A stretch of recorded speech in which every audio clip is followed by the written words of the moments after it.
আলাইকুম ওয়া রাহমাতুল্লাহি ওয়া বারাকাতুহু। আপনারা সবাই কেমন আছেন? আলহামদুলিল্লাহ। সবাই একটু দাঁড়ান।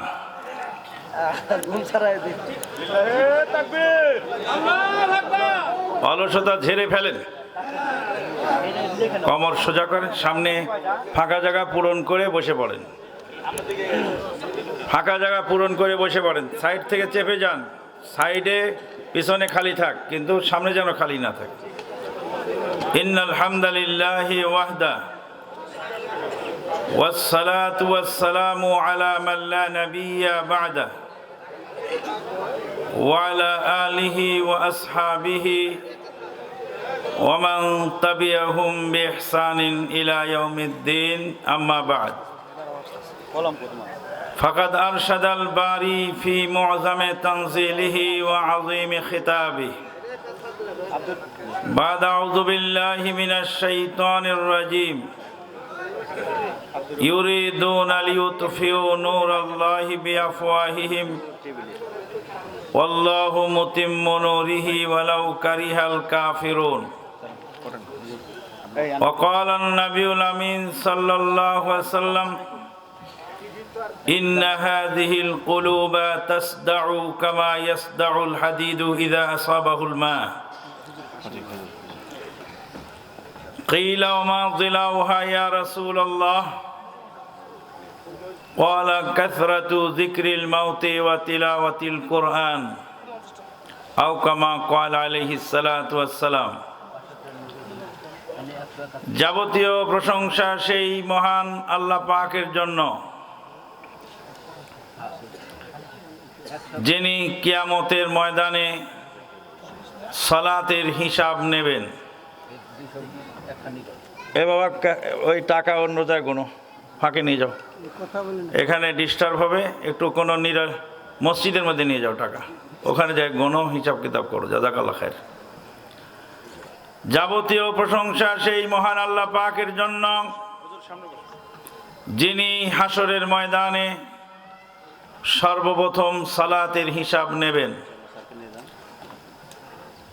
আল্লাহ নবী সাল্লাল্লাহু আলাইহি ওয়াসাল্লাম বলেন, আউয়ালু মা ইউহাসাবু বিহিল আবদু ইয়াওমাল কিয়ামাতি আস-সালাত ফামান সালুহাত সালুহা সাইরু আমালিহি ওয়া মান ফাসাদাত ফাসাদা সাইরু আমালিহি। কিয়ামতের ময়দানে সর্বপ্রথম হিসাব হবে সালাতের। সালাতের হিসাব যার সুন্দর হবে, তার সমস্ত হিসাব সহজ হবে। সালাতের হিসাব যার কঠিন হবে, তার সমস্ত হিসাব কঠিন হয়ে যাবে। 1 কেজি গরম মশলার দাম 5,000 টাকা, 1 কেজি জিরার দাম 300-400 টাকা। 300-400 টাকার 1 কেজি জিরা খেয়ে পেট ভরে না। 5,000 টাকার গরম মশলায় পেট ভরে না। 1 বস্তা গরম মশলা আছে আপনার বাড়িতে, যেটাকে এলাচের ফল বলা হয়, প্রতি কেজি প্রায় 5,000 টাকা। 5,000 টাকা দামের 1 কেজি এলাচ রান্না করে খেয়ে পেট ভরে না। কিন্তু 50-60 টাকা কেজি 1 কেজি চাউল রান্না করে লবণ দিয়ে খেলেও পেট ঠান্ডা হয়। সালাদটা হলো সেই চাউলের মতো, আর অন্যান্য আমল হলো সেই এলাচের মতো। যত দামি আমলই আপনি করেন না কেন, সেই দামি আমলের কোনো মূল্য হবে না হাসরের ময়দানে যদি আপনার সালাত না থাকে। দরুদ ও সালাম বর্ষিত হোক সেই নবী মুহাম্মদুর রাসূলুল্লাহ সাল্লাল্লাহু আলাইহি ওয়াসাল্লামের প্রতি, যিনি সর্বপ্রথম মাদ্রাসা প্রতিষ্ঠা করেছিলেন, তারপরে মসজিদ প্রতিষ্ঠা করেছিলেন। মাদ্রাসা প্রতিষ্ঠা করে সেখানে তালিমের ব্যবস্থা করেছিলেন। মসজিদ প্রতিষ্ঠা করলেন মদিনায় গিয়ে। মসজিদ ছিল কাঁচা, কিন্তু মুসল্লিদের ঈমান ছিল পাকা। এখন আমরা মসজিদ পাকা বানাবার জন্য প্রতিযোগিতা করছি। মসজিদে টাইলস লাগাবার জন্য প্রতিযোগিতা করছি, মসজিদ কাঠটা কত সুন্দর হয় সেই চেষ্টা করছি। কেউ 3 কোটি টাকা দিয়ে মসজিদ বানিয়েছে, সে একজন জেনারেল শিক্ষিত লোক। টাঙ্গাইলে যাবেন, কালিহাতী থানার গান্দিনায় মসজিদ হয়েছে, সারা বাংলাদেশ থেকে মানুষ দেখতে আসে। যাবেন ভুয়াপুরের হেমনগর, সেখানে মসজিদ হয়েছে, সারা বাংলাদেশ থেকে মানুষ দেখতে আসে। এরা জেনারেল শিক্ষিত লোক। একজন আলেম নামের কলঙ্ক, সে 200 কোটি টাকা দিয়ে নাকি ময়মনসিংহে মসজিদ বানিয়েছে, নাম দিয়েছে মদিনা মসজিদ।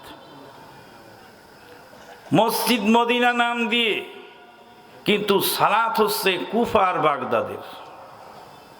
মসজিদের নাম মদিনা মসজিদ, কিন্তু মদিনার সালাত সেখানে হয় না। সালাত হয় কিসের? কুফা আর বাগদাদের সালাত। এদেশে এক পত্রিকা ছিল, নাম ছিল মাসিক আল মদিনা। ওর মধ্যে কুফা বাগদাদের মাসলা, কুফা বাগদাদের সালাতের বিবরণ, কুফা বাগদাদের ফেতরার বিবরণ, কুফা বাগদাদের জাকাতের বিবরণ, মদিনার সালাতের বিবরণ তার মধ্যে ছিল না, কিন্তু নাম তার মদিনা। ঢাকা শহরে 2টি মসজিদ আছে, এক মসজিদের নাম মদিনা মসজিদ, আর এক মসজিদের নাম মক্কা মসজিদ। মক্কা মসজিদেও মক্কার সালাত হয় না, মদিনার মসজিদেও মদিনার সালাত হয় না। এই যেন কানা ছেলের নাম পদ্মলোচন। বন্ধুগণ, মসজিদ দিয়ে কি হবে যদি ইবাদত কবুল না হয়? আল্লাহর কসম, ঘাসের উপর যদি আপনি সেজদা দেন, সেজদাটা যে আল্লাহর উপর আল্লাহ কবুল করেন পরকালের নাজাতের জন্য, দ্যাট ইজ এনাফ। সাঙ্গে মারমার পাথরের উপর সেজদা দিলেন, সেজদাটা কবুল হলো না, সেই সালাতের কোনো মূল্য হবে না। আউযু বিল্লাহি মিনাশ শাইতানির রাজিম। ইয়াওমা ইউকশাফু আন সাকিন ওয়া ইউদআউনা ইলাস সুজুদ وَيُدْعَوْنَ إِلَى السُّجُودِ فَلَا يَسْتَطِيعُونَ خَاشِعَةً أَبْصَارُهُمْ تَرْهَقُهُمْ ذِلَّةٌ وَقَدْ كَانُوا يُدْعَوْنَ إِلَى السُّجُودِ وَهُمْ سَالِمُونَ। হাশরের ময়দানে আল্লাহ পাক বান্দাকে জিজ্ঞেস করবেন, সালাত পড়েছিলে? বান্দার সঙ্গে আল্লাহর ডাইরেক্ট কথা হবে। লাইসা বাইনাহু ওয়া বাইনাল্লাহি ইয়াউমাইদিন তারজুমান। সেদিন আল্লাহ এবং বান্দার মাঝে কোনো ট্রান্সলেটর থাকবে না। এক নাদান বক্তা বক্তৃতা দিয়ে বলছে আল্লাহ নিরাকার, আবার কিছুক্ষণ পরেই বলছে অমুক ইমাম আল্লাহকে 100 বার স্বপ্নে দেখেছেন। শ্রোতা ছিল বড় টেটন। শ্রোতা বলছে, হুজুর নিরাকার জিনিস আবার স্বপ্নে দেখলেন কি করে? আপনার আগের বক্তব্য ঠিক না পরেরটা ঠিক? যে আগেরটা যদি ঠিক হয় তো পরেরটা বেঠিক, আর পরেরটা যদি ঠিক হয় তা আগেরটা বেঠিক। আপনার ইমাম 100 বার স্বপ্নে দেখলেন আল্লাহকে, আর আপনি বলছেন আল্লাহ নিরাকার। নিরাকার পৃথিবীর বুকে একটা জিনিস আছে, তার নাম ঘোড়ার ডিম। তার নাম কি? ঘোড়ার ডিমের কোনো আকার নেই, কারণ তার অস্তিত্বই নেই, ওই জন্য আকার নেই। যারা বলেন আল্লাহ নিরাকার, তারা আল্লাহর অস্তিত্বকে অস্বীকার করার জন্যই এই সমস্ত পায়তারা করে থাকেন। ডাইরেক্ট আল্লাহকে দেখতে পাবেন ইমানদার ব্যক্তি, আল্লাহর সঙ্গে কথা হবে, বান্দার সঙ্গে ডাইরেক্ট আল্লাহর কথোপকথন হবে। লাইসা বাইনাহু ওয়া বাইনাল্লাহি ইয়াউমিদিন তারজুমান। সেদিন ইমানদার এবং আল্লাহর মাঝে কোনো ট্রান্সলেটর থাকবে না। আল্লাহর ভাষা বান্দা বুঝতে পারবেন, বান্দার কথা আল্লাহ বুঝতে পারবেন। আল্লাহ জিজ্ঞেস করবেন, সালাত পড়েছিলে? বান্দা দুনিয়াতে যেমন মিথ্যা কথা কয়, পরকালেও গিয়ে মিথ্যা কথা বলবে, হ্যাঁ সালাত পড়েছিলাম। আল্লাহ পাক বলবেন এখন ইন্টারভিউ হবে, আসো সালাতের ইন্টারভিউ দিয়ে পাশ করতে পারলে তোমাকে ছেড়ে দাও, আসো আমার পায়ের সামনে সেজদা করো। সূরাতুল কালামের মধ্যে আয়াত নাম্বার আমার মনে নেই, আল্লাহ পাক বলছেন ইয়াউমা ইউকশাফু আন সাক, সেদিন পায়ের নলা খুলে দেওয়া হবে। কার পায়ের নলা খোলা হবে? আল্লাহর পায়ের নলা আল্লাহ নিজে খুলে দিবেন। ইয়াউমা ইউকশাফু আন সাকিউ ওয়া ইউদআউনা ইলাস সুজুদি ফালা ইস্তাতিউন, সেদিন পায়ের নলা খুলে দেওয়া হবে, সেজদার জন্য ডাকা হবে। ফালা ইস্তাতিউন, তারা সেজদা দিতে সক্ষম হবে না। খাশিয়াতান আবসারুহুম তারহাকুহুম যিল্লাহ ওয়া কাদ কানু ইউদআউনা ইলাস সুজুদি ওয়া হুম সালিমুন, সেজদার দিকে ডাকা হবে, সেজদা দিতে সক্ষম হবে না। দুনিয়াতে তাদের সেজদার জন্য ডাকা হয়েছিল, তারা আসেনি, অথচ তারা সুস্থ ছিল। আল্লাহ পাক সালাতের হিসাব নেবেন। সালাত যদি সঠিক হয় বাকি সমস্ত আমল সঠিক হবে। মসজিদ হচ্ছে কিন্তু সালাত হচ্ছে না। মসজিদ দিয়ে কি হবে যদি মুসল্লি না থাকে? মুসল্লি দিয়ে কি হবে যদি সালাত আদায় না করে? সালাত দিয়ে কি হবে যদি নবীর তরিকায় না হয়? নবীর তরিকার সালাত দিয়ে কি হবে যদি আল্লাহ কবুল না করেন? আল্লাহ ইবাদত কবুল করার জন্য দুইটি শর্ত দিয়েছেন। কয়টি? আর একটা শর্ত আছে তার সহযোগী, মোট তিনটি শর্ত। শরীর পাক, কাপড় পাক, নামাজের জায়গা পাক, সতর ঢাকা, কিবলামুখী হওয়া, ওয়াক্ত মতো নামাজ পড়া, নিয়ত করা। নিয়ত করা না পড়া? আমার দেশের লোকই করে না পড়ে?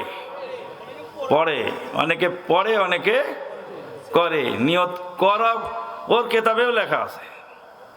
না ডলে জলিলে, না মানে দলিলে, নাহি মানে সারা, শামুকের বিষে মতি ঢুরিতেছে কোন আশ্চর্য দিশাহারা।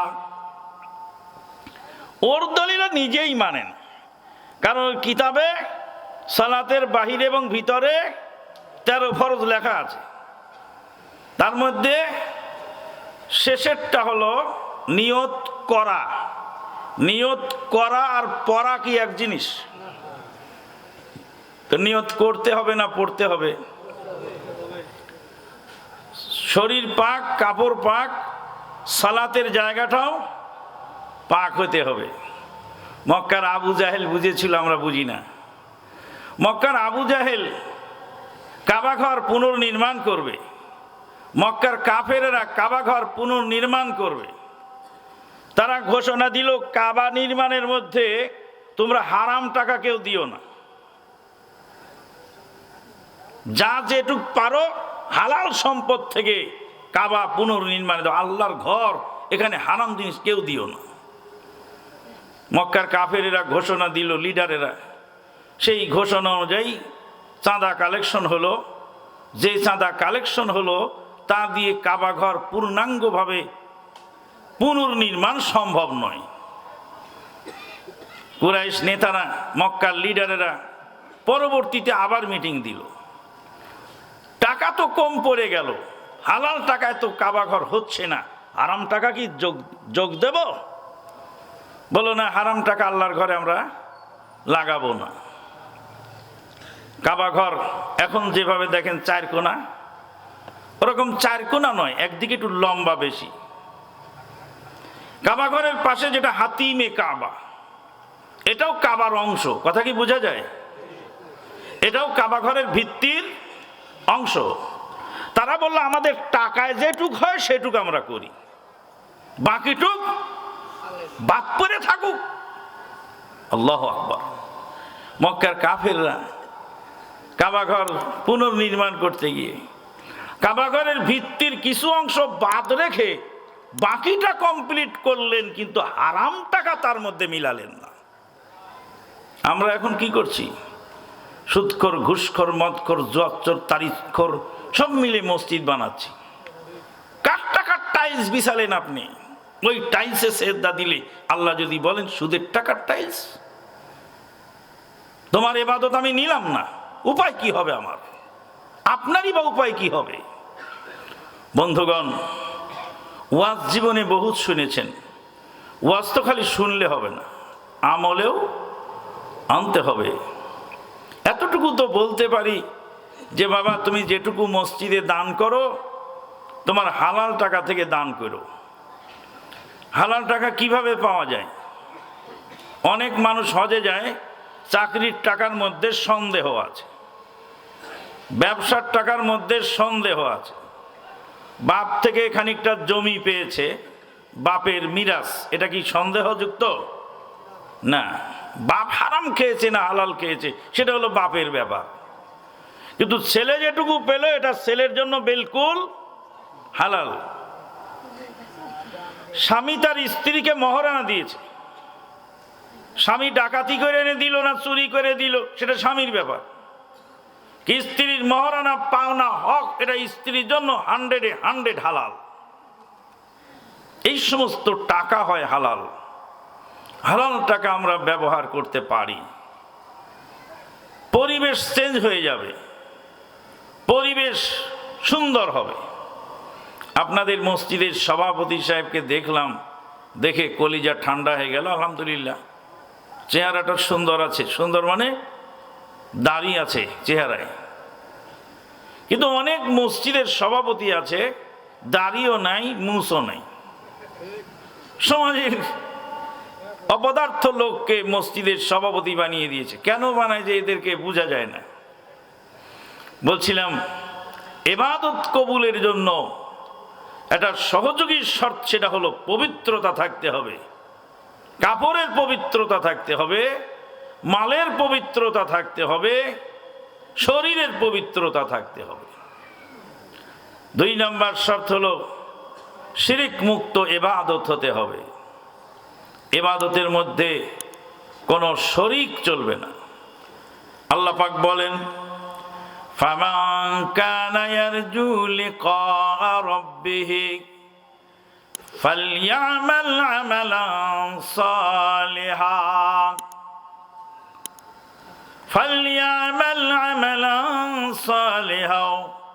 ওয়ালা ইউশরিক বিইবাদাতি রাব্বিহি আহাদা। সুতরাং তোমাদের মধ্যে যে আল্লাহর দিদার লাভ করতে চায়, আল্লাহকে দেখতে চায়, ফালইয়ামাল আমালান সালিহা, সে যেন আমলে সালেহ করে, ভালো কাজ করে। ওয়ালা ইউশরিক বিইবাদাতি রাব্বিহি আহাদা, রবের ইবাদতে কাউকে যেন শরিক না করে। শরীফবাগ কামিল মাদ্রাসার মসজিদে মাগরিবের সালাত আদায় করে সংক্ষিপ্ত কিছু বক্তব্য দিলাম। আজকে ঐতিহ্যবাহী শরীফবাগ কামিল মাদ্রাসার মসজিদে মাগরিবের সালাত আদায় করে সংক্ষিপ্ত কিছু বক্তব্য দিলাম। তার মধ্যে বেদাতের 2টা নমুনা দেখিয়ে দিলাম। আল্লাহর নবীর নাম শুনি কি পড়তে হয়? না পড়লে কি হয়? পাপ হয়। না পড়লে পাপ হয়। বখিলের খাতায় নাম লেখানো হয়। আর কি হয়? আল্লাহর নবীর এবং ফেরেশতার লানত তার উপর বর্ষিত হয়। ওই যে হাদিস শোনেন নাই? রাসূলুল্লাহ সাল্লাল্লাহু আলাইহি ওয়াসাল্লাম মিম্বারে উঠলেন, একটাকে পা রেখে বললেন আমিন, আরেকটাকে পা রেখে বললেন আমিন, আরেকটাকে পা রেখে বললেন আমিন। সাহাবায়ে কেরামগণ বললেন 3বার আমিন বলার কারণ কি? জবাব কি দিয়েছিলেন? কয়টা কারণ ছিল 3 জায়গায়? কি কি? বাবা মার পাওয়ার পরে খেদমত করে নাই, জান্নাত হাসিল করতে পারে নাই, তার উপরে লানত বর্ষিত হোক। কে বললেন? জিবরিল আমিন বললেন। জিবরিল আমিনের দোয়াকে সমর্থন দিলেন নবী আমিন বলে। ফেরেশতার দোয়া কবুল হয়, নবীর দোয়া কবুল হয়, লানতের হকদার ওই লোক হয়ে গেল। মা বাবা চেনে না। পৃথিবীর বুকে সবচেয়ে বড় কুলাঙ্গার সেই যে পিতা মাতাকে চেনে না। শুনে রাখো হে যুবক, ইসলামী আইন শোনো আমার কাছে। কোন বাপ যদি তার সন্তানকে হত্যা করে, পৃথিবীর কোন ইসলামী আদালত ওই বাপকে খুনের বদলে খুন দিতে পারবে না। বাপ যদি ছেলেকে হত্যা করে, ছেলে যত বড় লাট সাহেব হোক না কেন, আর বাপ যত অন্যায় ভাবে হত্যা করুক না কেন, বাপকে খুনের বদলে খুন দেওয়া যাবে না। খুনের বদলে খুন, এটা ইসলামের বিধান। কিন্তু পিতার ক্ষেত্রে এই বিধান বাইপাস হয়ে যায়। পিতা যদি সন্তানকে হত্যা করে, সেই পিতার জরিমানা হবে, দিয়াত হবে। এটা ইসলামী আইন। কি বুঝলেন? বুঝলেনটা কি? পিতা সন্তানকে হত্যা করতে পারে না, বাপ কোনোদিন সন্তানকে হত্যা করতে পারে না। যদি করে তাহলে বুঝতে হবে কারণ আছে। বাপকে সন্তানের পরিবর্তে খুনের বদলে খুন দেওয়া ইসলামের বিধানে নাই। আল্লাহর নবী সাল্লাল্লাহু আলাইহি ওয়াসাল্লামের কাছে এসে একজন সাহাবী বললেন, আমার বাপ আমার সম্পদ নিয়ে খেয়ে ফেলে, জিজ্ঞাসাও করে না। রাসূলুল্লাহ সাল্লাল্লাহু আলাইহি ওয়াসাল্লাম বললেন, কার বিরুদ্ধে নালিশ করতে এসেছো হে যুবক? আনতা ওয়া মালুকা লিআবিকা, তুমিও তোমার মালও তোমার বাপের, তুমি এবং তোমার মাল সবই তোমার বাপের। তোমার বাপ তোমাকে যেভাবে ইচ্ছা ব্যবহার করতে পারে। তোমার বাপ তোমার সম্পদ বিনা কথাতে নিতে পারে, বাপের সম্পদ। কি বললেন? বুঝলেন হাদিস থেকে? আল্লাহ নবী সাল্লাল্লাহু আলাইহি ওয়াসাল্লাম আরো বললেন, হুমা জান্নাতুকা ওয়া নারুকা, তোমার পিতামাতাই জান্নাত, তোমার পিতামাতাই না জাহান্নাম। বললেন, তোমার পায়ের নিচে জান্নাত। জান্নাত কোথায় খোঁজো? রাস্তায় রাস্তায় মিছিল মিটিং করে জান্নাত খুঁজে বেড়াও, লড়াই করে বোমাবাজি করে জান্নাত খোঁজো, গাঁটটি বুকসা নিয়ে রাস্তায় রাস্তায় 7 সমুদ্র 13 নদীর ওপারে কালেমা নামাজ ও ইলম ও জিকিরের তালকিন দিয়ে জান্নাত খোঁজো। জান্নাত তো মায়ের পায়ের তলা। মা যদি বেদিন হয়, বাপ যদি বেদিন হয়, সেই বেদিন পিতা মাতার সঙ্গেও খারাপ ব্যবহার করার অনুমতি নেই। ওয়াইন জাহাদাকা আলা আন তুশরিকা বিমা লাইসা লাকা বিহি ইলম ফালা তুতিহুমা ওয়া সাহিবহুমা ফিদ দুনিয়া মারুফা। পিতামাতা যদি শিরিক করতে বলে, করা যাবে না, কিন্তু দুনিয়াবি দৃষ্টিতে তার সঙ্গে ভালো ব্যবহার করতে হবে। বাপ অসুস্থ হয়েছে, ওষুধ কিনে দিতে হবে। মা অসুস্থ হয়েছে, মা কাফের মুশরিক বেদিন, সেই বেদিন মায়েরও সেবা করতে হবে। তুই সন্তান হিসেবে তুমি বাধ্য। ওয়াসাহিবুহুমা ফিদ দুনিয়া মারুফা। কথা কি বোঝা যায়? বুঝে কি করবেন যদি আমল না হয়? বলবেন, মাওলানা সাহেব, মা তো মরে গেছে, কি করব? বাবা তো মরে গেছে, কি করব? আল্লাহ নবী বললেন সাহাবীকে, মা তো মরে গেছে, খালা নাই? বলে আছে। বলে খালার খেদমত করো। বাপ মরে গেছে, চাচার খেদমত করো।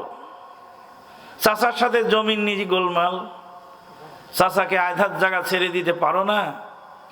রাসূলুল্লাহ সাল্লাল্লাহু আলাইহি ওয়াসাল্লাম বলছেন, আনা যাইমুম বিবাইতিন বিরাবাদিল জান্নাহ মান তারাকাল মিরা ওয়া ইন কানা মুহিক্কা। জামিউত তিরমিজি, জামিউস সাগীর, সহিহ জামিউস সাগীর লিসুয়ুতি। আনা যাইমুম বিবাইতিন, আমি আমার উম্মতের জন্য জান্নাতের জিম্মাদার হয়ে গেলাম। জান্নাতের সুরম্য অট্টালিকার জিম্মাদার হয়ে গেলাম। বেরাবাদিল জান্নাহ, জান্নাতের মেন গেটে, জান্নাতের প্রধান গেটের মধ্যে একটি বিল্ডিং এর জিম্মাদার হয়ে গেলাম, যে ন্যায্য দাবি ছেড়ে দিয়ে গোলমাল মীমাংসা করার পথ বেছে নেয়।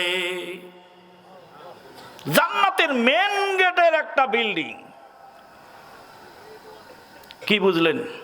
জান্নাতের মেন গেটের একটা বিল্ডিং, জিম্মাদার কে হলেন? রাসূল সাল্লাল্লাহু আলাইহি ওয়াসাল্লাম। এমপি সাহেব যদি বলেন যে তোমাকে আমি একটা বিল্ডিং দেব, এই পৌর মার্কেটের একটা মেন গেটের দোকানটা তোমাকে দেব, পৌরসভার চেয়ারম্যান বললেন, পারবেন দিতে? মার্কেট তো পৌরসভার, পৌর চেয়ারম্যান পারবেন না দিতে? না। এমপি সাহেব যদি পৌর চেয়ারম্যানকে চাপ দিয়ে কয় যে এই দোকানটা আমার লাগবে, ওটা আমার জন্য রাখো, তাহলে পৌর চেয়ারম্যানের কি হবে? ব্যাটারি ফিউজ হয়ে যাবে। এমপিকে যদি পৌর চেয়ারম্যান দেওয়ার ওয়াদা করে, আর যদি মন্ত্রী বলে ওটা আমার লাগবে, তাহলে এমপির ব্যাটারি কি ফিউজ হয়ে যাবে। ছোট মন্ত্রী যদি ওয়াদা করে, বড় মন্ত্রী যদি বলে দোকানটা আমার লাগবে, পারবে রাখতে? পারবে না। সাদিকুল মাসদুক হলেন নবী, যার ওয়াদার কোনো কমতি নেই। আনা যাইমুম বিবাইতিন বিরাবাদিল জান্নাহ মান তারাকাল মিরা ওয়া ইন কানা মুহিক্কা। ন্যায্য দাবি পাওনা ছেড়ে দিয়ে গোলমাল মীমাংসা করলো, আল্লাহ নবী বলেন তার জন্য জান্নাতের মেন গেটে একটা ঘরের জিম্মাদার হয়ে গেলাম। তোমার চাচার সঙ্গে তোমার গোলমাল আছে জমিনের সীমানা নিয়ে, আধহাত জায়গা ছেড়ে দিয়ে চাচার সঙ্গে তুমি আপোষ করে নিলে, চাচা বাপের ভাই, তাকে আধহাত জায়গা ছেড়ে দিলে। আল্লাহর নবী বলেন এই উম্মতের জন্য জান্নাতের মেন গেটের ঘরের জিম্মাদার আমি হয়ে গেলাম। একটি হাদিস যদি ফলো করতে পারেন, লক্ষ লক্ষ কোটি কোটি মামলা নিষ্পত্তি হয়ে যাবে।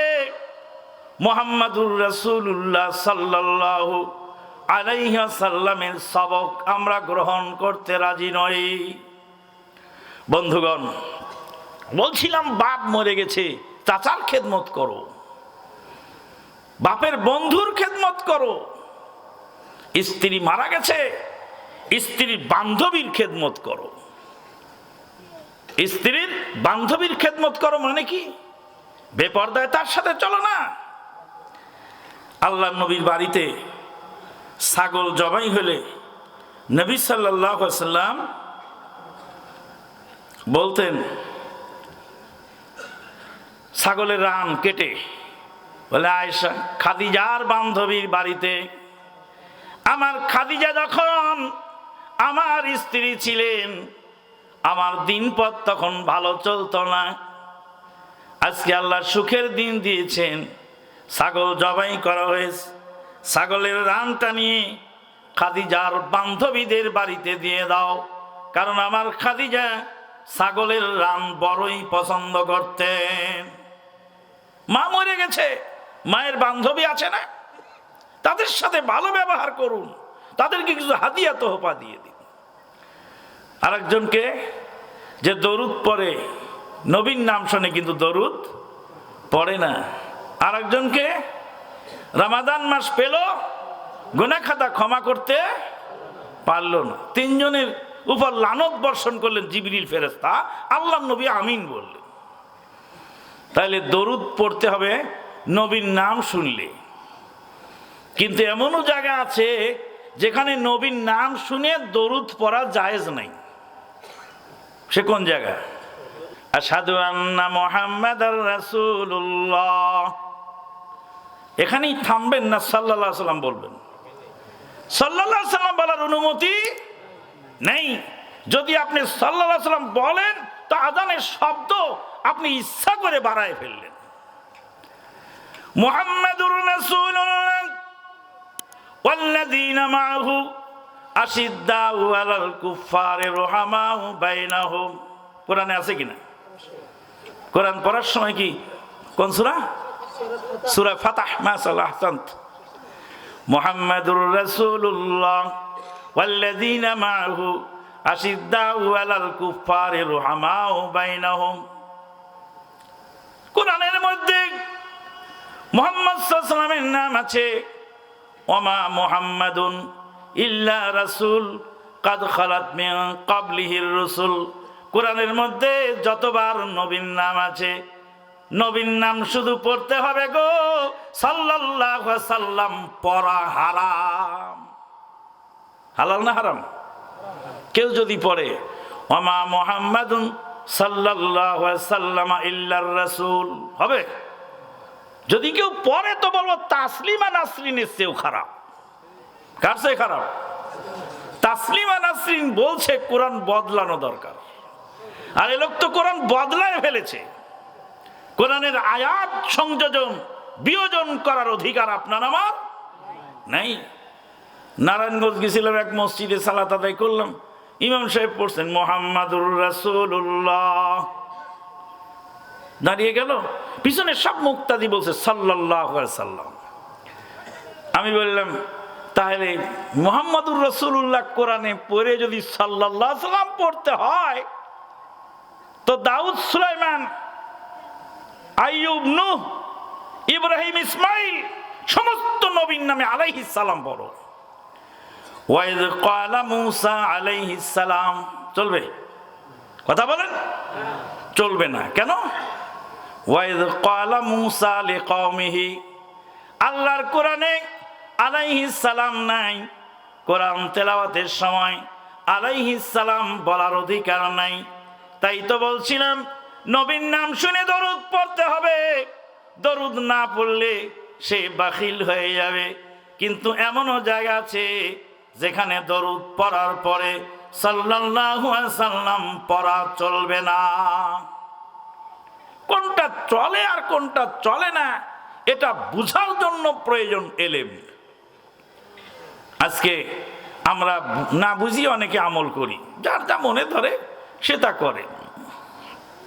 আল্লাহ পাক বলছেন কুল হাল নুনাব্বিউকুম বিল আখসারিনা আমালা আল্লাযীনা যাল্লা সা'য়ুহুম ফিল হায়াতিদ দুনিয়া ওয়া হুম ইয়াহসাবুনা আন্নাহুম ইহসিনুনা সুনা। আল্লাহ বলেন নবী গো, তোমাকে কি আমি এমন খবর দিব না? বলে দিন তোমাদেরকে এমন খবর দিব না যারা আমলের দিক দিয়ে অধিক পরিমাণ ক্ষতিগ্রস্ত। আল্লাযীনা যাল্লা সা'য়ুহুম ফিল হায়াতিদ দুনিয়া, যারা দুনিয়াবি জিন্দেগিতে তাদের আমলকে বরবাদ করে দিয়েছে। ওয়া হুম ইয়াহসাবুনা আন্নাহুম ইহসিনুনা সুনা, তারা মনে করে খুব ভালো কাজ করলাম, কিন্তু আসলে সেটা কোনো ভালো কাজ নয়। বিদআত যেটা সেটা হলো ব্যাড অ্যাড। ব্যাড অ্যাড মানে খারাপ সংযোজন, সেটাই হলো বিদআত। বেদাত করলে আমল বরবাদ হয়ে যায়। আল্লাহ নবী সাল্লাল্লাহু আলাইহি ওয়াসাল্লাম বলছেন মান আমিলা আমালান লাইসা আলাইহি আমরুনা ফাহুয়া রাদ্দুন, যে এমন আমল করলো যে আমল আমার অনুমোদিত নয় সেটা বাতিল। আয়াতুল কুরসি পড়লে তার জন্য জান্নাত। কখন? দুবুরা কুল্লি সালাতিন, প্রত্যেক সালাতের পরে আয়াতুল কুরসি পড়লে তার জন্য কি?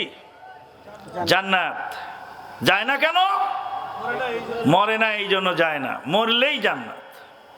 কিন্তু আয়াতুল কুরসি পড়ে বোতাম খুলে, আগে আমরাও দিছি, দেই নেই? আমরাও আগে দেছি, ভুল করে দিছি এইগুলি, কিন্তু এখন আর দেই না। কেন? তওবা করে ফিরে এসেছি। আহলে হাদিসদের সবচেয়ে বড় বৈশিষ্ট্য হলো এই, দলিল যদি দেখে দলিল নাই, সঙ্গে সঙ্গে সেটা ছাড়ার জন্য প্রস্তুত। এটা আহলে হাদিসদের বড় বৈশিষ্ট্য। আগে দলিল খোঁজে, তারপর আমল করে। আর বেদাতির আগে আমল করে, তারপরে সে আমলের সমর্থনে মিথ্যা দলিল বানাবার চেষ্টা করে। পার্থক্য হলো এই জায়গায়। কত জিনিস আমরা ছেড়েছি, শবে বারাতের হালুয়া রুটি ছেড়েছি, ছাড়ি নেই। কত বেদাত ছেড়েছি, কত আমল পরিবর্তন করেছি, যখন দেখেছি হাদিসে নাই তখন ছেড়ে দিয়েছি। এটাই হলো ইমানদারের বৈশিষ্ট্য। যখনই দেখবে দলিল এসে গেছে তখনই সে ছেড়ে দেবে, এটা হলো ইমানদারের বৈশিষ্ট্য। বন্ধুগণ, আমল যখনই শিরক বেদাত যুক্ত হয়ে যায়, আমল বাতিল হয়ে যায়। আয়াতুল কুরসি পড়তে হবে, হাদিসে আছে, কিন্তু বুকে ফু দিতে হবে, এটা তো হাদিসে নেই। এটা সংযোজন হয়ে গেল, বাড়তি হয়ে গেল। বাড়তি আমল যখনই আপনি করবেন তখনই আমল কি হবে? বাতিল হয়ে যাবে। মান আমিলা আমালান লাইসা আলাইহি আমরুনা ফাহুয়া রাদ্দুন। যে এমন আমল করলো যে আমল আমার অনুমোদিত নয়, ফাহুয়া রাদ্দুন, সেটা বাতিল। ফামান কানা ইয়ারজু লিকা রাব্বিহি ফালইয়ামাল আমালান সালিহা ওয়ালা ইউশরিক বিইবাদাতি রাব্বিহি আহাদা। তার ইবাদতে, রবের ইবাদতে শরীক না করে। বাচ্চার কপালে কালো টিপ আপনাদের মহিলারা দেয় কিনা জানি না। কেন দেয়? কালো টিপ দিলে চোখ লাগবে না। উইদুকা বিকালিমাতিল্লাহি তাম্মা ওয়া মিন কুল্লি শাইতানি ওয়া হাম্মা ওয়া মিন কুল্লি আইনিল লাম্মা। এটা নবীর শিখানো প্রোটেকশন। বিসমিল্লাহিল্লাযী লা ইয়াদুররু মা ইসমিহি শাইউন ফিল আরদি ওয়ালা ফিস সামাই ওয়া হুয়াস সামিউল আলিম। এটা নবীর শিখানো প্রোটেকশন। আর আমরা কি প্রোটেকশন? আমরা কালি ব্যবহার করছি। এক মহিলার বাচ্চার কপালে কালি, গলায় এক গুচ্ছ তাবিজ। আমি বললাম, মা কালিটা মুছে ফেলুন, তাবিজটা খুলে ফেলুন। যেই বলেছি কালিটা মুছে ফেলুন, তাবিজটা খুলে ফেলুন, মহিলা ঝিরিক কেটে উঠে বলছে, তোর চেয়ে বড় মৌলবী দিয়েছে, তুই কে? আমার চেয়ে বড় মৌলবী তাবিজ দিয়েছে, তোমার মতো মৌলবী তাবিজ দিয়েছে, তুমি কে? আমি বললাম, মা ধানের গাছে সিটা হয়, ধান হয়। ধানকে সিটার মতো দেখা যায়, আর সিটাকে ধানের মতো দেখা যায়। ধান আর সিটা এক নয়। আমার মতো মৌলবী, দাড়িতে আমার মতো, টুপিতে আমার মতো, সুব্বায় কুব্বায় আমার মতো, পোশাকে আমার মতো, কিন্তু তার মানহাজে এবং আকীদায় আমার মতো নয়। একজন তাবিজ বেচে পয়সা কামায়, আর একজন তাবিজ বিরোধিতা করে ধমক খায়। দুইজন মৌলবী দেখতে একরকম হলে ভিতরে এক নয়। সাবধানে সাবধানে তোরা সাবধানে থাকি ওরে, রং বেরঙের হুজুর আছে রে দেশে, রং বেরঙের হুজুর আছে রে। কোন হুজুরের দাড়ি ছাঁটা, কারো বা আবার অল্প কয়টা, শেষ করেছে পানের বাটা হাকিম পুরি খাইয়া রে, রং বেরঙের হুজুর আছে রে। কোন হুজুরের লম্বা টুপি, কেউ বা আবার ভণ্ড সুফি, কেউ বা আবার নারার ফকির ফানা ফিল্লা হয়েছে রে, রং বেরঙের হুজুর আছে রে। সাধারণ জনগণ, জেনারেল শিক্ষিত লোক আজকে হতভম্ব হয়ে তাকায় আছে। কেউ বলছে বোমা মারলে জান্নাত, আসো বোমা মারো, বন জঙ্গলে থেকে থেকে বোমা বানাও, বোমা বিস্ফোরণ করো, তাহলে ইসলাম কায়েম হয়ে যাবে। কেউ বলছে রাস্তা গাড়ি অবরোধ করো, জান্নাত। কেউ বলছে গাঁট্টি বুকসা নিয়ে হেঁটে বেড়াও, জান্নাত। জান্নাত সবাই খুঁজতেছে, কিন্তু পথ খুঁজে পায় না। আল্লাহর কসম, যেই মহিলা তুলসী তলায় সেজদা দিচ্ছে, সেও কিন্তু নরক থেকে বাঁচার জন্য স্বর্গ পাওয়ার আশায়। আর একজন গঙ্গার জলে সকালবেলা কনকনে শীতে গোসল করে উঠে তারপর প্রণাম করছে, মা গঙ্গা হরিণী আমি তো পাপ করিনি। ও মা গঙ্গা, তুমি পাপ হরণকারী। মা গঙ্গা হরিণী আমি তো পাপ করিনি, করেছিল মোর অঙ্গে, ধুয়ে দিলাম তোর গাঙ্গে। পাপ ধোয়ার জন্য গঙ্গার জলে স্নান করছে। পাপ মোচনের জন্য কেউ মাজারে মাজারে ঘুরে বেড়াচ্ছে, পরকালের নাজাতের জন্য জান্নাত পাওয়ার আশায় কেউ বা বম্বিং করছে। সবাই তো ইসলাম খুঁজতেছে, পরকালের নাজাত খোঁজে, কিন্তু নাজাতের পথ চোখে দেখে না। কবিতায় বলছেন তারজুন নাজাতা ওয়ালাম তাফলুক ওয়ালাম তাসলুক মাসালিকাহা ইন্নাস সাফিনাতা লা তাজরি আলা ইয়াবাসি। নাজাতের আশা করো কিন্তু নাজাতের পথে চলো না, শুকনা গাঙে নৌকা চলে না, বেদাত দিয়ে কোনোদিন পরকালে নাজাত পাওয়া যায় না। শিরক দিয়ে বেদাত দিয়ে পরকালে নাজাত পাওয়া যায় না। কত যে ভণ্ডামি ধর্মের নামে চলছে, আপনি শুনলে আশ্চর্য হয়ে যাবে।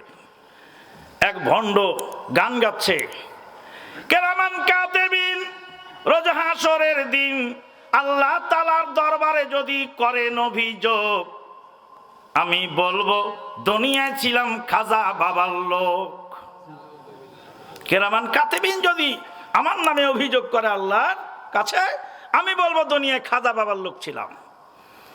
আর একজন আলেম সাহেব তার জবাব দিয়েছেন, কেরামান কাতেবিন পাইবে যেই দিন, কেরামান কাতেবিন পাইবে যেই দিন, তোরা যারা ছিলি ভণ্ড বাবার লোক, জুতা পিটাইয়া করবে, জুতা পিটাইয়া কবে জাহান্নামে ঢোক। যে যা বলে সেটাই ধর্ম। ধর্মের কোনো বাপ মা নেই। ধর্ম কি জিনিস, পরকালের নাজাতের জন্য কি করতে হবে সেটা আপনাকে আমাকে বুঝতে হবে। শিরিক মুক্ত ইবাদত বলছিলাম, শিরিক মুক্ত বেদাত মুক্ত ইবাদত। ফামান কানা ইয়ারজু লিকা রাব্বিহি ফালইয়ামাল আমালান সালিহা ওয়ালা ইউশরিক বিইবাদাতি রাব্বিহি আহাদা। মসজিদ তো হাসপাতাল, মসজিদ একটা হাসপাতাল। হাসপাতালে যেমন মানুষের বডির চিকিৎসা হয়, মসজিদে মানুষের মন মেজাজের চিকিৎসা হওয়া লাগবে। ছেলেটা মাদকাসক্ত, অমুকের ছেলে মাদক খায় রে, পচে গেছে ছেলেটা, ওকে ডাস্টবিনে ফেলে দাও। জি না, ও মুসলিম ঘরের সন্তান, ওকে চিকিৎসা করতে হবে। মাদক নিয়ন্ত্রণের জন্য সরকার বাহাদুর চেষ্টা করছেন, মাদক নিয়ন্ত্রণের জন্য অধিকাংশ নেতৃবৃন্দ বক্তব্য দিচ্ছেন, কিন্তু দুঃখজনক হলো সত্য, কিছু কিছু অসাধু নেতা তারা তলে তলে মাদকের ব্যবসায়ী। মাদক নিয়ন্ত্রণের জন্য পুলিশ অফিসার বক্তব্য দিচ্ছেন, কিছু কিছু অসাধু পুলিশ তারাই মাদকের সাথে জড়িত থাকছে। একা একা পুলিশ পারবে না, পুলিশকে সহযোগিতা আন্তরিক হতে হবে, সরকারের দায়িত্বশীলদের আন্তরিক হতে হবে, সমাজকে সচেতন হতে হবে, শিক্ষকদেরকে সচেতন হতে হবে, অভিভাবককে সচেতন হতে হবে, মসজিদের ইমাম খতিবদেরকে সচেতন হতে হবে। মসজিদের খুতবার মধ্যে মাদকের নিদর্শনে আজকে যুব সমাজ যে ধ্বংসের দ্বার প্রান্তে পৌঁছে গেছে, তাদেরকে ফিরে আনার জন্য চেষ্টা করতে হবে। কিন্তু হুজুর নিজেই যে জর্দা খায়, হুজুর আবার কি করে বলবে যে হুজুর জর্দা খায়, ও তো খায় খায় ধোঁয়া উড়ায় দেয়, আর এ তো ডাইরেক্ট খেয়ে হজম করে ফেলে। সর্বনাশ। বিড়ি খাচ্ছে ট্রেনের মধ্যে, ট্রেনের অ্যাটেন্ডেন্স। আমি বললাম তুমি এখানে বিড়ি খাচ্ছ কেন? এই মিয়া, তুমি এখানে বিড়ি খাও কেন? তুমি রেলের লোক, আইনের লোক, রেলের মধ্যে বিড়ি খাওয়া নিষেধ, তুমি খাও কেন? ট্রেনের অ্যাটেন্ডেন্সের পোশাক পরা সম্মানের পোশাক, সাদা পোশাক তাকে দিয়েছে, সাদা সম্মানের পোশাক, সেই বিড়ি খাচ্ছে ওখানে আড়ালে গিয়ে করিডোরের মধ্যে, তাও এসি ট্রেনে ভাই, একদম ফার্স্ট ক্লাস রিজার্ভেশন, ওখানে ভিতর থেকে বাতাস ঢুকার কায়দা নেই, পুরো জানালা কপাট লাগানো, পলিউশন হয়ে গেছে, গোটা ট্রেন একদম বিষাক্ত হয়ে গেল। তো বলছে সবাই তো খায়, লজ্জা থাকলে তুমি খেতে না। যেই বলছি লজ্জা থাকলে খেতে না, তাড়াতাড়ি পালিয়ে গেছে, কারণ ও বুঝছে যে এই মৌলবীর যে তেজ, তাতে আইনের সাথে তার কানেকশন আছে। আমরা কি দুর্বল না সবল? আল্লাহর আইনে বিড়ি সিগারেট হারাম না হালাল? বাংলাদেশ সরকারের আইনে বিড়ি সিগারেট হালাল না হারাম? বাংলাদেশ সরকারের আইনও আমার পক্ষে, আল্লাহর আইনও আমার পক্ষে, কিন্তু আমরা দুর্বল, আমরা প্রতিবাদ করতে জানি না। বন্ধুগণ, তারপরে বললাম বাবা শোনো, বিড়ি সিগারেট যারা খায় তারা গাঁজাখোরের চেয়েও খারাপ, মদখোরের চেয়েও খারাপ, হিরণসির চেয়েও খারাপ। সে আবার কেমন? বলে মদখোরের লজ্জা আছে আড়ালে খায়, গাঁজাখোরের লজ্জা আছে নীরবে খায়, তারিখর হিরণসির লজ্জা শরম আছে, সে গোপনে খায়। একমাত্র নির্লজ্জ বেহায়া বিড়ি সিগারেট খাওয়া লোক, লজ্জার বালাই নেই তাদের ভিতরে। সবারই কিছু না কিছু লজ্জা আছে, আছে কিনা? সব নেশাখোরেরই লজ্জা আছে, কিন্তু বিড়িখোরের লজ্জা নেই। আর এক হলো তামা জর্দা খাওয়া হুজুর, কেতাব সামনে নিয়ে খায়, আল্লাহু আকবার, মসজিদের ভিতরে খায়। বিড়ি হলো তো বাথরুমে যায় খায়, মসজিদেই খায়। আমি তো খুব জালালি মেজাজের লোক। গেছিলাম রূপগঞ্জে এক মেহফিলে, তারা মাদ্রাসার প্রিন্সিপাল জর্দার ডিব্বা নিয়ে সভাপতির চেয়ারে বসে আছে। তা আমি তো ওয়াজ করতে উঠছি, কেবলই দেখছি জর্দার ডিব্বা, জর্দার ডিব্বার মুখটা খুলে সামনে নিয়ে একদম ছুঁড়ে ফেলে মারলাম। সভাপতি আমার দিক কতক্ষণ তাকিয়ে থেকে আমার শরীর যে অগ্নিমূর্তি ধারণ করেছে থেমে গেছে। বেটা তুমি জর্দা খাবে তো আড়ালে খাও, তাও তো কমসে কম তোমার ছাত্ররা কি বলে এই সংক্রামক রোগ থেকে বেঁচে গেল। গাঁজা যে খায় সে নিজের ক্ষতি নিজে করে, মদ যে খায় নিজের সর্বনাশ করে, হিরোইন যে খায় নিজের সর্বনাশ নিজে করে। কিন্তু যেই ব্যক্তি বিড়ি খায় সে নিজে ক্ষতি করে, তার আশেপাশে 10-20 জন 50 জনের সর্বনাশে একাই করে। বন্ধুগণ, বলছিলাম যে আজকে সমাজ কোন পথে? এই নেশাখোর ছেলেটাকে সংশোধন করবে কোত্থেকে? ওই মসজিদ থেকে। মসজিদের ইমাম সংশোধন করবে। মসজিদ হলো সংশোধনের জায়গা। আল্লাহ নবী সাল্লাল্লাহু আলাইহি ওয়াসাল্লামের জামানায় একজন কয়েদিকে বেঁধে রাখা হলো। সময় আমার খুব কম। প্রধান অতিথি ইতিমধ্যেই আমাদের মধ্যে এসে উপস্থিত হয়েছেন, আপনারা দেখতে পাচ্ছেন। এত বড় প্রধান অতিথি মাহফিলে পাওয়া মুশকিল। আপনাদের গ্রামের কৃতি সন্তান, আপনাদের এলাকার কৃতি সন্তান, আমাদের সভাপতি মহোদয়ের খুব বন্ধু মানুষ দেখে আপনারা খুব সহজে পেয়েছেন, আলহামদুলিল্লাহ। তো যাই হোক, মসজিদের যে ভূমিকা, আজকে মসজিদে নববীতে একটি ইউনিভার্সিটি চলছে। আপনি শুনে আশ্চর্য হয়ে যাবেন। মদিনা মসজিদে নববীর যিনি যেই মসজিদে নববীতে যে তালিমের যে ব্যবস্থা হয়, সেখানে এটার যে ডাইরেক্টর ডক্টর ফায়েজ আল ফায়েজ, ডক্টর ফায়েজ আল ফায়েজের সাথে দেখা করলাম। আমরা একসময় মসজিদে নববীতে মদিনা ইউনিভার্সিটিতে অধ্যয়নকালীন সময়ে সেখানে আমরা বাংলায় হাজিদেরকে কিছু গাইড করতাম, তালিম দিতাম। এই তালিমটা দেওয়ার এই সিস্টেম চালু করতে আমাদের অনেক কাঠখড়ি পুরাতে হয়েছিল, কারণ মসজিদে নববী এবং মদিনার মসজিদ সম্পূর্ণ সেখানকার যিনি বাদশাহ মহোদয় তার নির্দেশে চলে।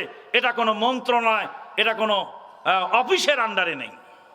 এই জন্য বলে খাদিমুল হারামাইনি শরীফাইন। তো যাই হোক, সেখানে চালু হলো আস্তে আস্তে। গত সফরে গিয়ে জানতে পারলাম যে সেখানে আল্লাহর ফজল করমে এই একটা ইউনিভার্সিটি চলে সন্ধ্যার পরে। যারা কর্মজীবী পেশাজীবী তারা অফিস ডিউটি শেষ করে এসে মসজিদে নববীতে পড়ালেখা করে, বাকায়দা তাদেরকে ইউনিভার্সিটির মর্যাদা দিয়ে সেখান থেকে তালিমের ব্যবস্থা করা হচ্ছে। মসজিদ কি শুধু ইবাদতের জায়গা? মসজিদ কি সিন্নি বিলানোর জায়গা? না। আইলার প্রেসিডেন্টকে ধরে আনা হলো, যুদ্ধবন্দী অপরাধী মসজিদে নববীতে বাঁধা হয়েছে। 3 দিন মদিনার মসজিদের মুসল্লিদের সালাতের দৃশ্য দেখে তিনি ইসলাম গ্রহণ করলেন। বুখারীতে লম্বা ঘটনা আছে, বলার সময় নেই। বন্ধুগণ, মসজিদের মধ্যে রাসূল সাল্লাল্লাহু আলাইহি ওয়াসাল্লাম বিয়ে পড়াতেন। মসজিদ ছিল কমিউনিটি সেন্টার। আমরা মসজিদে বিয়ে পড়ানোর সিস্টেম চালু করেছি। বিয়ের অনুষ্ঠানদের নগ্নতা, নোংরামি, এটা আল্লাহর ফজল ও করমে অনেক কমে গেছে। মসজিদ ছিল মুসাফিরদের থাকার জায়গা, সাবে সুফার থাকার জায়গা। মসজিদ ছিল যাকাত বন্টনের ব্যবস্থাপনা। মসজিদ ছিল স্বরাষ্ট্র মন্ত্রণালয়, পররাষ্ট্র মন্ত্রণালয়। মসজিদ ছিল তদানীন্তনকারী আদালত। মসজিদের মধ্যে অসুস্থ ব্যক্তিকে রাখা হতো, যাদের বাড়িঘর ছিল না, তাদের জন্য ছিল পান্থশালা। আজকে মসজিদ কি হয়ে গেছে? মসজিদ ইবাদত পুরীতে হয়ে গেছে। মসজিদে গণমুখী কার্যক্রম থেকে মানুষ বঞ্চিত হয়ে গেছে। মসজিদকে সেইভাবে আবার ফিরিয়ে আনতে হবে। মসজিদকে পাকা করবেন যেভাবে, মসজিদ পাকা করার পাশাপাশি আপনি ঈমানকে পাকা করার চেষ্টা করবেন। বন্ধুগণ, অনেক লম্বা কথা ছিল, বলার সময় সুযোগ নেই। প্রথমেই যে হাদিসটি পড়েছিলাম অনুবাদ করে শেষ করে দিচ্ছি। আল্লাহ নবী সাল্লাল্লাহু আলাইহি ওয়াসাল্লাম বললেন, ইন্না হাদিহিল কুলুবা তাসদাউ কামা ইয়াসদাউল হাদিদু ইযা আসাবাহুল মা। আল্লাহ নবী বলেন, উম্মত, লোহায় যেমন পানি লাগলে মরিচা পড়ে যায়, পাপ পঙ্কিলতার কারণে তোমাদের অন্তরে মরিচা পড়ে যায়। সাহাবী জিজ্ঞেস করলেন, কিলা মা জিলাউহা ইয়া রাসূলুল্লাহ, হে আল্লাহর নবী, লোহার মরিচা দূর করার জন্য বিভিন্ন পদ্ধতি আছে। কাপড় পরিষ্কার করার জন্য ডিটারজেন্ট আছে, অন্তর পরিষ্কার করার জন্য তেলের কলুষ কালিমা দূর করার জন্য মেডিসিনটা কি আছে? আল্লাহর নবী বলেন, উম্মত, 2টি মেডিসিন দিয়ে গেলাম। কাসরাতু যিকরিল মাউতে ওয়া তিলাওয়াতিল কোরআন, মরণের কথা স্মরণ করো আর কোরআন তেলাওয়াত করো। মরণের কথা স্মরণ করলে সঙ্গী সাথী বন্ধু বান্ধব বিদায় হয়ে চলে গেছে, সেইগুলি যদি খেয়াল করো, অন্যায় কাজ করার এনার্জি কমে যাবে। মরণ পাখি যে দিন এসে করবে ডাকা ডাকি, থেমে যাবে জীবন তোমার, বন্ধ হবে আঁখি। ওরে মন, থেমে যাবে জীবন তোমার, বন্ধ হবে আঁখি। আপন চুরি করো ভারী, সময় যে আর নাই। মরণ পাখি দিলে রে ডাক, রবে না উপায়, রবে না উপায়। খাসা সেরে উড়াল দেবে, খাসা সেরে উড়াল দেবে, কেমনে ধরে রাখি। থেমে যাবে জীবন তোমার, বন্ধ হবে আঁখি। ওরে মন, থেমে যাবে জীবন তোমার, বন্ধ হবে আঁখি। আল্লাহ নবী বলেন, উম্মতরে, বেশি বেশি গোরস্থান জিয়ারত করো। কুনতু নাহাইতুকুম আন জিয়ারাতিল কুবুর আলা ফাজুরুহা ফাইন্নাহা তুযাক্কিরুকুমুল আখিরা। বেশি বেশি গোরস্থান জিয়ারত করো। গোরস্থান জিয়ারত করলে পরকালের কথা স্মরণ হয়, অন্যায় করার এনার্জি কমে যায়। সৌদি আরবের প্রাক্তন প্রেসিডেন্ট মালিক আব্দুল আজিজ রাহিমাহুল্লাহ, আব্দুল আজিজ বিন আব্দুর রহমান, তিনি সপ্তাহে একবার গোরস্থানে যেতেন, একবার হাসপাতালে যেতেন। আর বলেছেন, হাসপাতালে যাও, অসুস্থ রোগীকে দেখো। যুবক মানুষ, মেরুদণ্ডের হাড্ডি ভেঙে গেছে, একদম চিৎ করে শুয়ে রাখছে, 1 মাস শুয়ে থাকতে হবে এইভাবে, হাত পাও টানা দিয়ে হাসপাতালে ওইভাবে বেঁধে রাখা হয়েছে। হাসপাতালের রোগী দেখলে আল্লাহর নবী বলেন, যারা বাড়ি থেকে বের হলো রোগী দেখার জন্য, বাড়িতে ফিরে আসা পর্যন্ত জান্নাতের তাজা ফল ছিঁড়তে লাগলো। জান্নাতের তাজা ফল সে কুড়ায়। ফাইন্নাহা মিন খিরাফাতিল জান্নাহ, জান্নাতের তাজা ফল সে ফলের ভিতর দিয়ে হেঁটে যাচ্ছে। জান্নাতের বাগানের তাজা ফল। আপনি রুগী দেখতে গিয়ে 3 ঘন্টা টাইম লেগেছে ফিরে আসতে, এই 3 ঘন্টা যাবত জান্নাতের তাজা ফল আপনি ছিঁড়তেছেন। অসুস্থ রুগী, কোনোদিন কেউ জিজ্ঞেস করেন নাই যে বাবারে তুমি যে অসুস্থ, তোমার চিকিৎসার খরচ কিভাবে চলে, কিছু কি হেল্প করা লাগবে? আপনি ধনাঢ্য ব্যক্তি, গোপনে গিয়ে অসুস্থ রোগীকে 10,000 টাকা দেন, এই টাকাটা তোমার চিকিৎসার কাজে লাগায়ও, আমার জন্য দোয়া করো। নবী বলেন অসুস্থ ব্যক্তির দোয়া কবুল হয়, গ্যারান্টি কার্ড নবী দিয়ে গেছে। গোরস্থান জিয়ারত করলে, অসুস্থ ব্যক্তির জিয়ারত করলে মানুষের অন্যায় প্রবণতা কমে যায়। ওয়া কাসরাতুল মাউতি ওয়া তিলাওয়াতিল কাসরাতু যিকরিল মাউত ওয়া তিলাওয়াতিল কোরআন। কোরআন তেলাওয়াত করলে মানুষের কলুষ কালিমা দূর হয়।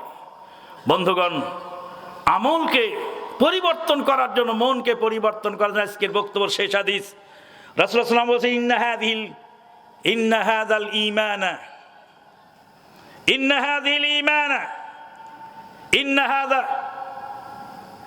হাযাল ঈমানা লা ইয়াখলাকু ফি কুলুবিন নাসি কামা ইয়াখলাকু সিয়াব। ইন্না হাযাল ঈমান, আল্লাহ নবী ইন্নাল ঈমানা লা ইয়াখলাকু ফি কুলুবিন নাসি কামা ইয়াখলাকু সিয়াব। আল্লাহ নবী বলেন ঈমানটা তোমাদের পুরাতন হয় যেমন কাপড় পুরাতন হয়। কাপড় পুরাতন হলে ধুয়ে পরিষ্কার করো, রং রিপু করো, ড্রাই ক্লিনার্সে দাও, ওয়াশ করো, সেটাকে ক্যালেন্ডার করো, প্রেস করো, কাপড় আবার তাজা হয়ে যায়। সিরা জুতা মুসির কাছে দিলে মুসি জুতা সেলাই করে কালি এমন ভাবে করলো তো একদম দাঁত দেখা যাচ্ছে জুতা দিয়ে, আয়নার মতো পরিষ্কার হয়ে গেছে, মনে হচ্ছে জুতাটা আজকে নতুন কিনে আনা হলো। আল্লাহ নবী বলছেন তোমার ঈমানটা ওরকম পুরাতন হয়। ঈমানকে নবায়ন করো, ঈমানকে ধুয়ে পরিষ্কার করো। কাপড় পরিষ্কার করি আমরা, শরীর পরিষ্কার করি, কিন্তু অন্তর পরিষ্কার করি না। অন্তরে কলুষ কালিমা ভর্তি। তোমার নামাজ দিয়ে কি হবে, তোমার ইবাদত দিয়ে কি হবে যদি তোমার অন্তরের কলুষ কালিমা দূর না হয়? অতএব অন্তর পরিষ্কার করতে হবে, ঈমান মজবুত করতে, মসজিদ পাকা করার আগে ঈমান পাকা করতে হবে। ওয়া আখিরু দাওয়ানা আনিল হামদুলিল্লাহি রাব্বিল আলামিন। এখানেই আমি আমার আলোচনা সমাপ্ত করলাম। আমার টাইম ছিল 10:30, মাইক পেতে একটু দেরি হওয়াতে তাই একটু আবার সামনের দিকে টেনে গেলাম। প্রধান অতিথি মহোদয় আসছেন, তিনি আলোচনা রাখবেন। ইতিমধ্যেই আমাদের প্রধান বক্তা, আন্তর্জাতিক খ্যাতিসম্পন্ন আলেমে দ্বীন ডক্টর আহমদুল্লাহ ত্রিশালী হাফেজাহুল্লাহ, যোগ্য বাপের যোগ্য সন্তান। শেষে একটা কথা বলতে ভুলে গেছি, আবার শুনে রাখেন আমার কাছে। সৌদি আরবের বাদশাদেরকে বাংলাদেশের বেদাতিরা খালি গালিগালাজ করে আর বলে সৌদি আরবের সরকার বেঈমান। কারণ কি জানেন? কারণ হলো যত বেদাতি, যত কবর পূজারী, যত ভ্রান্ত মানহাজের লোক সৌদি আরবে গিয়ে আহলে হাদিস সেজে এতকাল ধোঁকা দিয়ে তাদেরকে চাঁদা তুলে খাইছে, সৌদি সরকারের কাছে ক্লিয়ার হয়ে গেছে। সমস্ত ছাঁটাই বাছাই করে তাদের চাঁদা দেওয়া বন্ধ করে দিয়েছে। আজকে যিনি প্রধান আলোচক ডক্টর আহমদুল্লাহ ত্রিশালী হাফেজাহুল্লাহ, আমার শ্রদ্ধেয় বড় ভাই, তার 3 ভাই বর্তমান মদিনা ইউনিভার্সিটি অধ্যয়নরত। মাওলানা আব্দুস সাত্তার ত্রিশালী রাহিমাহুল্লাহর 3 সন্তান বর্তমান মদিনা ইউনিভার্সিটি অধ্যয়নরত। তার একজন ডক্টর সুলাইমান, ডক্টর হারুন হাফেজাহুল্লাহ, তিনি মসজিদে নববীতে তালিম দিচ্ছেন। সৌদি সরকার তাকে নিয়োগ দিয়েছে। বেদাতীদের সেখানে আর কথা বলার সুযোগ নেই। মালদ্বীপ সফরে গিয়ে মালদ্বীপের ধর্মমন্ত্রীর মাধ্যমে জানতে পারলাম, তিনি বললেন বেদাতীদেরকে পৃথিবীর কোনো দেশে তারা ঠাঁই পায় না, এদেশে আহলে হাদিসদের বিরুদ্ধে বিষোদ্গার করছে। আমরা যদি সচেতন হই, সজাগ হই, তাহলে আল্লাহ পাক আমাদেরকে অবশ্যই বরকত দান করবেন। আল্লাহ পাক তৌফিক দান করুন। ভাই আহমদুল্লাহ ত্রিশালী সাহেব আসবেন, প্রধান অতিথি আলোচনা করবেন। আপনারা সব মনোযোগ দিয়ে শুনুন। পরিশেষে আপনারা একটা ইন্টারভিউ দেন। আজকের এই মাহফিলে ওয়াজ শুনে আপনারা খুশি না বেজার? কারা কারা খুশি? হাত তোলেন, হাত তুলে রাখবেন, নামাবেন না বলছি। আল্লাহ তোমার বান্দারা খুশি, তুমিও খুশি হয়ে যাও। আল্লাহ তুমি খুশি হয়ে যাও। সব হাত তুলে প্রমাণ দিচ্ছে তারা ওয়াজ শুনে খুশি। বাম বাম হাত নিচে নামান আর ডান হাত পকেটে ঢুকায় দেন। কার পকেটে ঢুকাবেন? যার যার পকেটে, আরেকজন পকেটে ঢুকান যাবে না, বিপদ। যার যার পকেটে হাত ঢুকায় দেন।